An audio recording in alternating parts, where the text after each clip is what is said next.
My mother had been listening to a radio program in Britain, and it had been all about Ruth Bader Ginsburg. And she had said, I've been listening to this fantastic program about this extraordinary lawyer in America, and it seems like a fantastic part.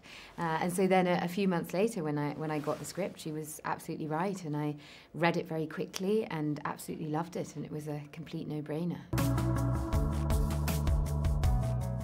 It is. It's, I mean, it's always about, is the film going to be relevant in the world? That's a big part of my reasoning when I'm looking at a story. I think it's important, is the story going to have an impact? And obviously with this, it's about someone who's an extraordinary woman who has fought her entire life for what she believes in. So it felt that it was a very relevant film to be making in this moment.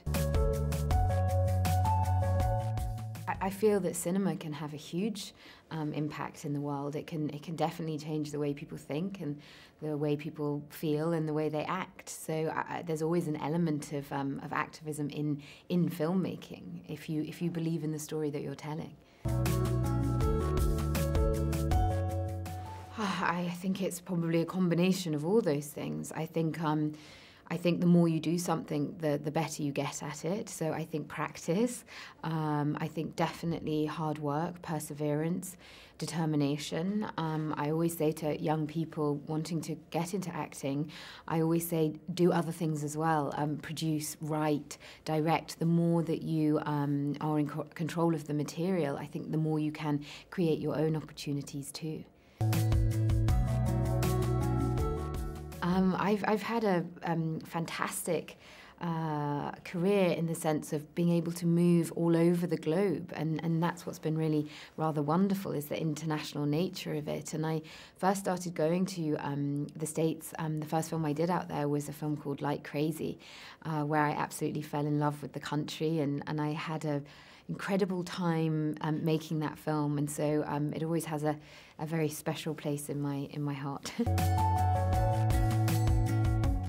It's any film that you make anywhere. It's always about the people. It's the people that you meet and the people that you're inspired by. And I think that's been something that I've loved about this career, is the fact that it does take you to so many different countries. I think that's what I found makes it so enjoyable.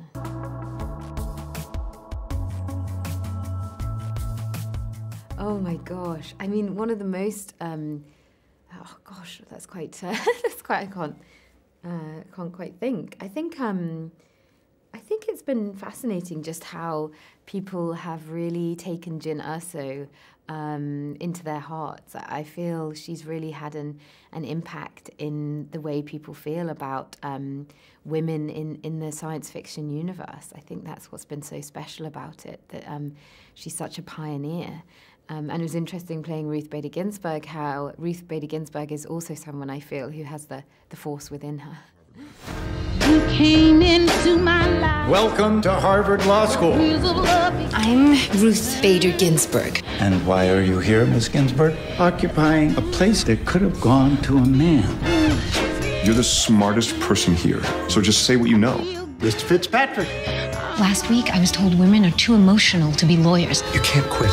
One interviewer told me they hired a woman last year, and what in the world would they want with two of us? You're angry. Good. Use it. There are 178 laws that differentiate on the basis of sex. There are laws that say women can't work overtime. To get credit cards in our husband's name. We're not allowed to fly women police. We're not allowed to work in mines. Why would you want to? What's not the point? We should be allowed. You're ready for this. You've been ready for this your whole life. We all must take these laws on, one by one. This could topple the whole damn system of discrimination.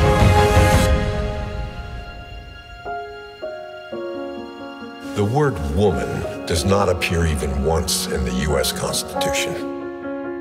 Nor does the word freedom, Your Honor.